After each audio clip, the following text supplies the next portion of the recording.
tempo que só vai e só faz envelhecer, só cresce, amadurece em mim você. Como a chuva que cai, desintegra-se pelo chão. Tudo que eu fiz e faço é em vão. Passarão anos mais, como alguém vai desfrutar de todo amor e brilho que sai de você. Mas até quando envelhecer, estarei a te amar, e como um anjo vou estar a te guardar.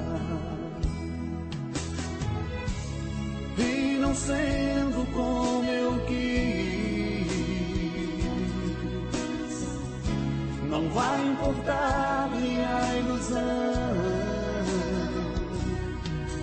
Eu só quero te ver feliz, assim como eu sempre quis, te doando mesmo vivo coração.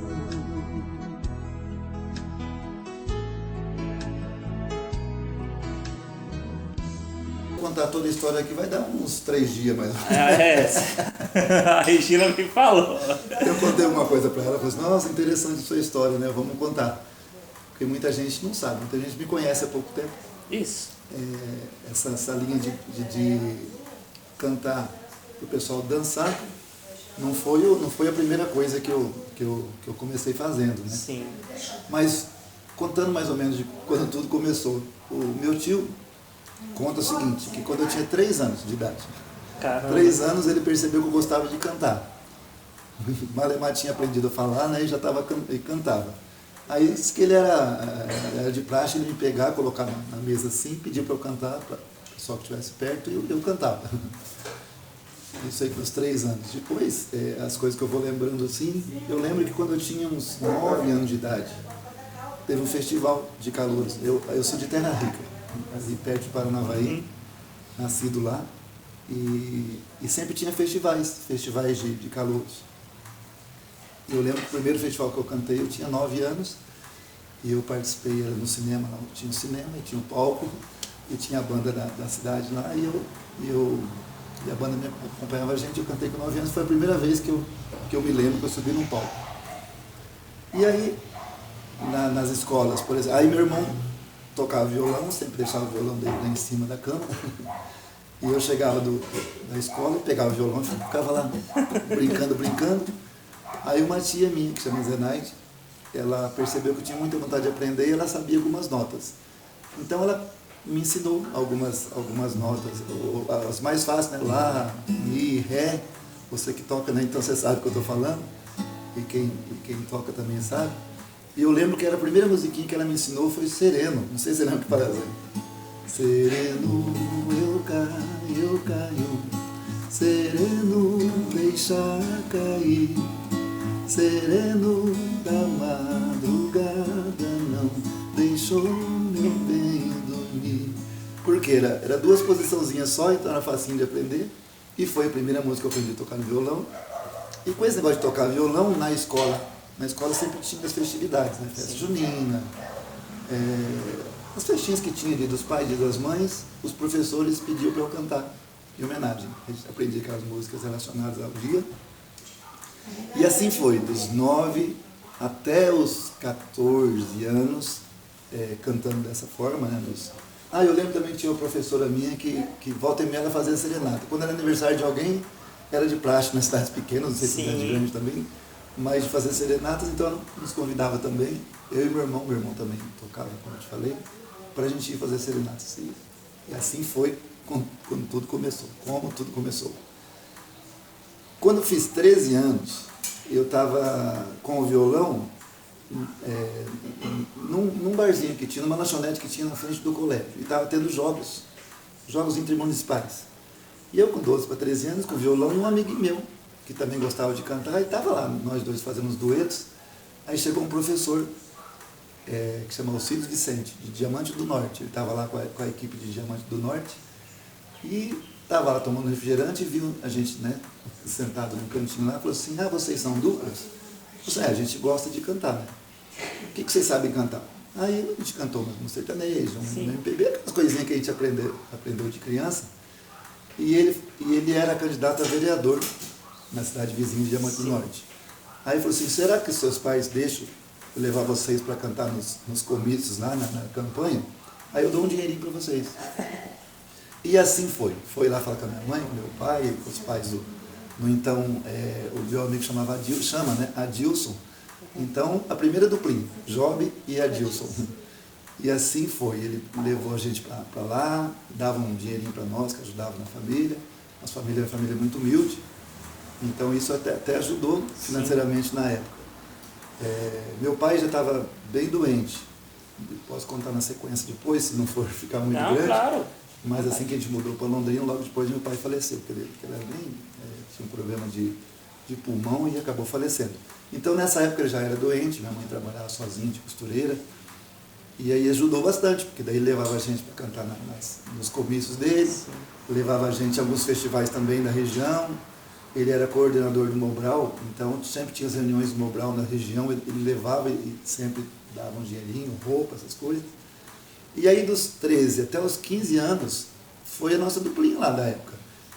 A gente ganhou alguns festivais também juntos, e um deles era patrocínio do Mário Vendramel, que era um programa que tinha em Curitiba, numa TV que era de Curitiba. Caramba. Ele foi até Paranavaí organizar esse festival, e o vencedor iria lá no programa em Curitiba.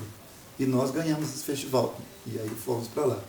Um pouquinho antes, ele nos trouxe também aqui na TV Tibagi, de Apucarana, que era o programa do Matãozinho. O Matãozinho ainda é vivo até hoje. Nossa. E isso foi em 78, moço. Velho. Então eu digo que a primeira vez que eu subi num palco foi aos 9 anos. A primeira vez que eu fui na televisão foi com 15 anos, isso em 78, aqui em Apucarana. Ele nos trouxe lá de Terra Rica para cá. E em seguida no Mário Vendrabel em Curitiba. Então a gente tinha assim muita esperança. Naquela época o Chitãozinho Chororó também estava começando, Milionários, Zé Rico estava despontando. Sim. E a nossa esperança era essa. Só que esse senhor que levava a gente para baixo para cima, era um professor, e acabou ganhando para vereador, não tinha muito recurso. O recurso que ele tinha era trazer a gente assim, para Paranavaí, em Apucarana, mas não tinha condições de levar para São Paulo, onde era o centro na época. Exato. A gente viu que o Chitãozinho foi para São Paulo, o Zé Rico foi para São Paulo e Aliás, acabou... o Chitão é da região ali, de Maringá, não é? De Arapongas, né? Arapongas? Ele é de Arapongas, morou em Rondon, aqui perto de Cianorte, e foi, né, alguém levou ele para São Paulo e acabou dando certo lá. Mas essa era a nossa esperança na época, mas não tinha ninguém que pudesse fazer isso. Mas o que acontece? Aí meu irmão mais velho, nós somos em 5 irmãos, né, éramos em 5 irmãos, o irmão mais velho mudou para Londrina para trabalhar aqui. E aí, como a gente estava crescendo, eu já estava com 15, eu sou caçula, aí meu irmão estava com 17, a minha irmã estava com 19, e estava aquela escadinha de 5 irmãos, e esse meu irmão mais velho que veio para cá, falou assim, falou para minha mãe e meu pai, vocês têm que vir para Londrina, porque aí em Terra Rica não tem emprego, não tem, os meninos já estão de idade de trabalhar, e aqui, né, eu já estou trabalhando aqui, alugo uma casa, vocês vêm para cá, e o que aconteceu? Viemos para Londrina.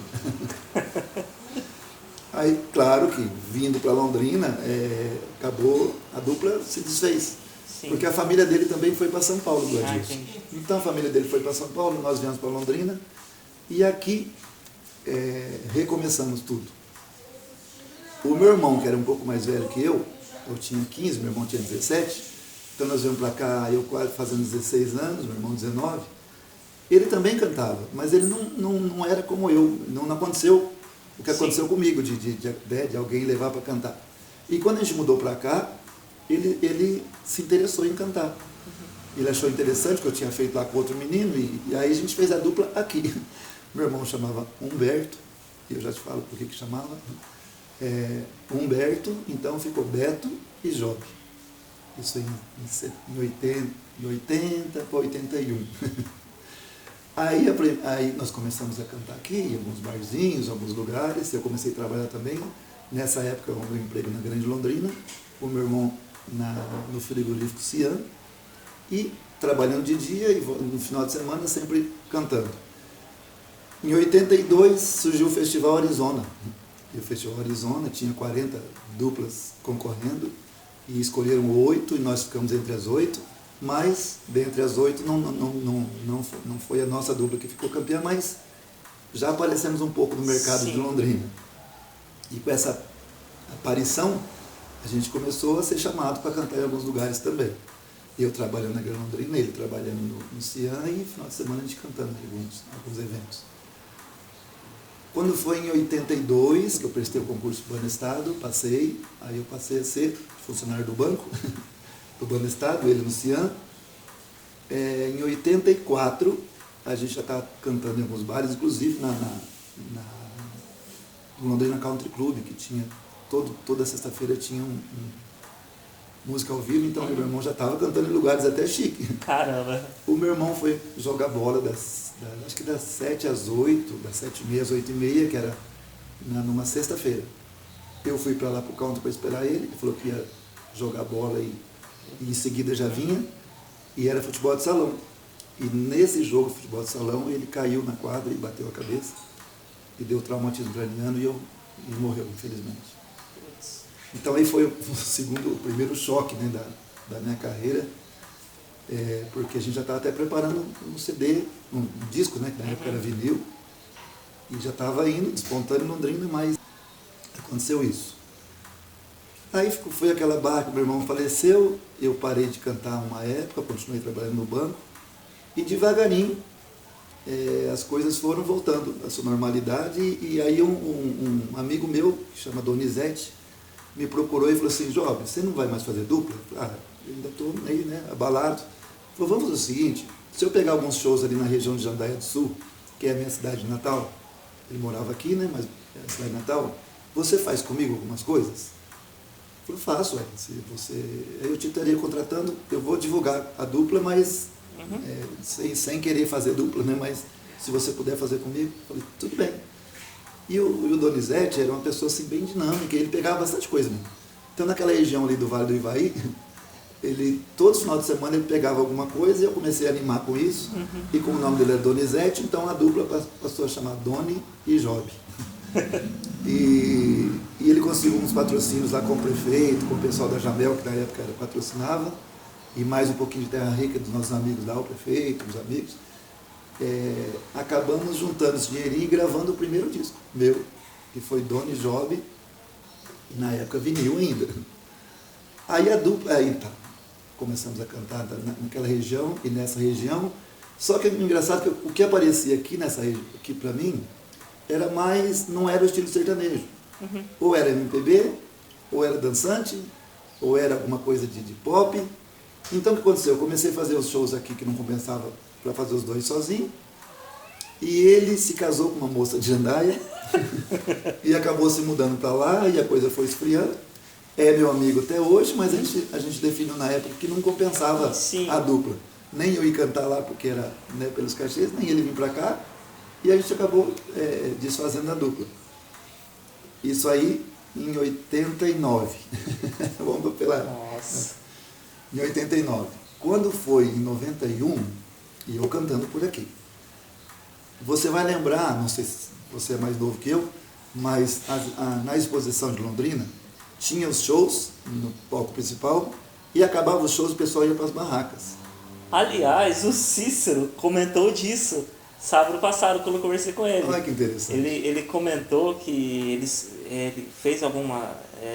isso que você está falando, cantava nas barracas. Isso. E que as únicas pessoas que não perderam a voz, que não ficou com a voz rouca, foi ele e foi você. Ele citou, que bom, Cícero. Um abraço, meu irmão. E era isso mesmo. Que o negócio foi meio pegado lá, né? Muito pegado. Pra você ter uma ideia, eu trabalhava no banco na época, eu saía do banco 6 horas, eu vinha para casa, tomava um banho, descansava até umas 9, eu ia para a exposição, lá o show começava às 9, 10 horas, acabava por volta da meia-noite. Meia-noite o pessoal descia do show e ia para as barracas. A gente começava a tocar meia-noite e até umas 5 da manhã. E era pegado mesmo, porque tinha 3 barracas. A que eu tocava era da fonoaudiologia, tinha, se não me engano, agronomia, e tinha mais uma também, que eu não me lembro qual que era a turma de estudantes. E era assim, a nossa era sertaneja, a outra era samba e a outra era pop rock, mais ou menos nesses estilos. Então, se a gente parasse de tocar, desse um intervalo, o pessoal ia para outra barraca. Então, não tinha intervalo. A gente tinha que pegar da meia-noite às 5 e o som para manter o pessoal lá. E foi uma época muito boa. E como a nossa barraca era sertaneja, eu sempre levava algum amigo meu para fazer a dupla comigo, sem necessariamente ser dupla. E aí eu chamei um menino que chama Adelson para fazer comigo. E foi bacana, o pessoal gostou muito. E aí eu me animei de fazer a dupla de novo, porque o sertanejo começou a pegar. Nós fizemos lá, acho que 11 dias na barraca, o pessoal gostava bastante. E acabei fazendo a dupla com ele. E como o nome dele era Adelson e o meu Job, não combinava muitos nomes. Aí o que a gente definiu, até uns amigos nossos sugeriram. E como ele era baixinho, falou assim, põe Job e Júnior. Porque são 2 Jotas, aí combina. E foi o primeiro nome, Job e Júnior, que era o Adelson. Fizemos a dupla, gravamos um disco em 89. E aí a coisa começou a melhorar, porque a gente fez, com esse tempo todo, a gente fez amizade com o pessoal de rádio em Londrina. E com esse negócio da exposição também, acabamos ficando um pouquinho mais conhecido. E as rádios começaram a tocar a nossa música. E eu gravei, nesse disco, com o Júnior, eu gravei uma versão de um filme, que chama Endless Love. Não sei se você vai lembrar. Aí eu fiz uma versão, fiz uma letra em cima da melodia, e coloquei Amor Sem Fim. Que Endless Love significa infinito amor. Eu falei, bom, então eu vou pôr Amor Sem Fim. E aí essa música tocou um pouquinho nas emissoras aqui, que nos tornou um pouquinho mais conhecidos, a dupla Job e Júnior. Não há alguém que me faça sonhar com infinito amor. Olha ao redor, veja as estrelas do céu, observe o luar. Será que eu posso achar